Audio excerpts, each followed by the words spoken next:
and welcome to another theme build video. I am Sphinx STO and I've been having fun in Star Trek Online for a lot of years. My new kind of fun has been making theme builds.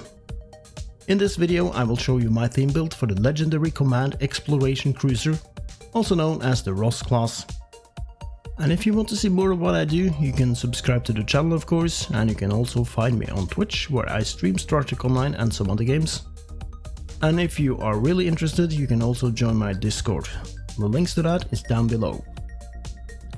I have chosen to go with the next generation theme on this one. So it is another fire at will torpedo spread built with phaser beams and photon torpedo. However, the ship is also a decent platform for a torpedo build as it has command seating, but that is not the topic for this video. I'm not using all the consoles that came with the legendary ship, as that would make this build less efficient. I've chosen to keep the saucer separation on there though. As for a lot of hero ships in Star Trek Online, I think that the gimmick consoles should have been a built-in ability on the ship, so we don't have to waste good console slots on that. And for this team I also got a full set of phaser rifles from the mission into the Nexus. So on this build I have done that mission 7 times. 5 times for the rifles, 1 for the captain and 1 for each of the away team. 1 time for the console and 1 time for the phaser Omni. It's a fairly quick and easy mission to do though, so it doesn't take too long. On a side note, I have also done the mission Boldly the Road to get a full set of Dominion Polaron cannons and beams for 3 characters, and that was a lot of. So let's see what I put on this ship.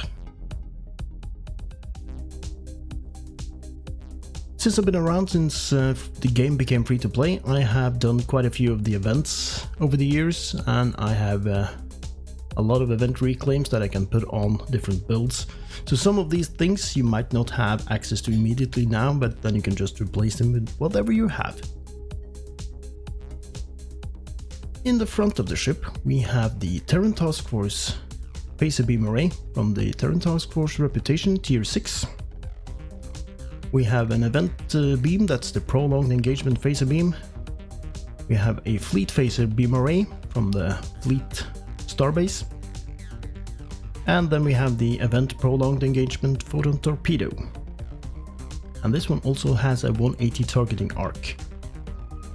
Deflector, Impulse, Warp Core and Shields are more or less the standard equipment a lot of us are using these days. It's the Colony Deflector, the competitive war games engines, and the Warp Core and Shields from the Discovery Reputation. In the back we have 3 Fleet phaser beam arrays, and we have the Trilithium Omni phaser from the mission into the Nexus that pairs with the console, the reinforced armaments. And those two together gives you a little bit of fire cycle haste and also some flight speed. Other than that we have the standard consumables that I use, energy amplifiers that you get from R&D in beams level 10, the deuterium surplus that you get access to crafting after you've done the mission Skirmish, and then the patrol in the Elhina system. We have the reactive armor catalyst to keep me alive, that's from one of the Iconian missions. We have a temporal negotiator for a little bit of cooldown reduction, and the Kobayashi Maru transponder for some buffs. And this ship is an X-upgraded ship, so I do have a universal console, so for this I put in an extra locator with phaser. Other than that we have the saucer separation console, we have a low-bi console, that's the binaural infusion circuits, and also the tachyokinetic converter gives me a little bit of turn rate and some crits. The binaural is mainly because of the crits and the hold capacity. This one is from the Legendary Glenn. The weaponized helical torsion basically gives me more phaser damage and critical severity. Then we have the Domino from the Bajoran Interceptor. You can find that in the Phoenix store. think it's an epic or ultra rare. Gives me phaser damage and accuracy rating, and also firing haste, bonus damage, recharge speed, breach officers, and also torpedo recharge. So this is a really good console to have. Then we have the third piece of the prolonged set. This is the powered Dynamo and the 3-piece. Let's see what it does. We have a recharge time reduction for the 2-piece, and for the 3-piece we have a extra torpedo photonic cascade. 300 base damage and 10% bonus damage, up to 800% bonus damage at 8 minutes. So it's something. And then this last console is the timeline stabilizer, cooldown reductions on science abilities, and firing cycle haste for all weapons.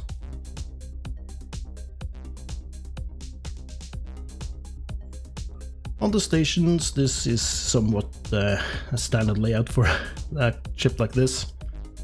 We do have a torpedo spread, then we have a tactical team, attack pattern beta, and a fire at will. We have emergency power to engines, auxiliary power to emergency battery, reverse sealed polarity, and also call emergency artillery so we can summon the Defiance. Engineering team 1 and another auxiliary power to the emergency battery, and then emergency power to weapons. And we have science team and hazard emitters. I almost always use hazard emitters when I'm doing random TFOs, so I can clear off those damage over times, like plasma fires from the Borg and that kind of thing. And then quickly the traits. We have a good day to die, beam barrage, beam training, Terran targeting systems, operative, self-modulating fire, fleet coordinator, context is for kings, and thrill seeker. Starship traits, we are using emergency weapon cycle, entwined tactical matrices, the best diplomat, supercharged weapons, overpowered and overgunned, and finally we have the improved critical systems. And space reputation, we are using advanced targeting systems, precision, tireless duality, and magnified firepower. Duty officers, let's just take a quick look. This is not the best setup. I'm using 3 technicians. They're just green quality, but they do the job good enough. If you want it to be optimal, you get these at purple quality. And then I have the emergency con officer, who basically recharges evasive maneuvers when I use emergency power to engines. And a torpedo recharge and a attack pattern beta restores hull when firing. And that is the whole thing, so let's see how this thing does in battle. The situation is grim. All attempts to hail the starbase have failed. We must assume the enemy has taken control. This is not acceptable. We must destroy the Borg fleet defending the starbase. Only then can we proceed with relief operations, if any survivors remain. There's more. Scans indicate the Borg transport conduit is operational. If we don't destroy the conduit quickly, Borg reinforcements will overwhelm our forces here. Begin by destroying the nanite generators, then destroy the nanite transporters they maintain. Once those units are destroyed, the conduit will be vulnerable to attack. Destroy it!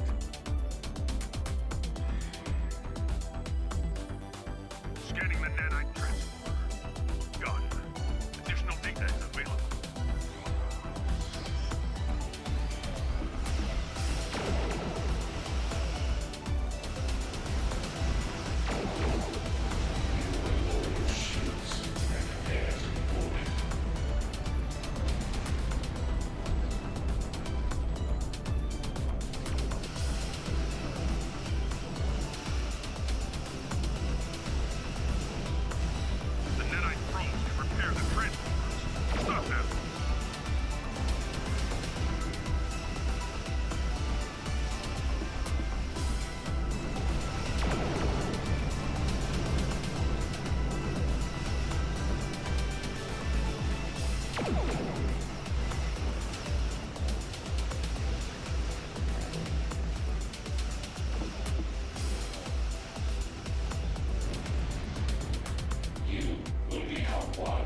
Probe is closing in on the transport.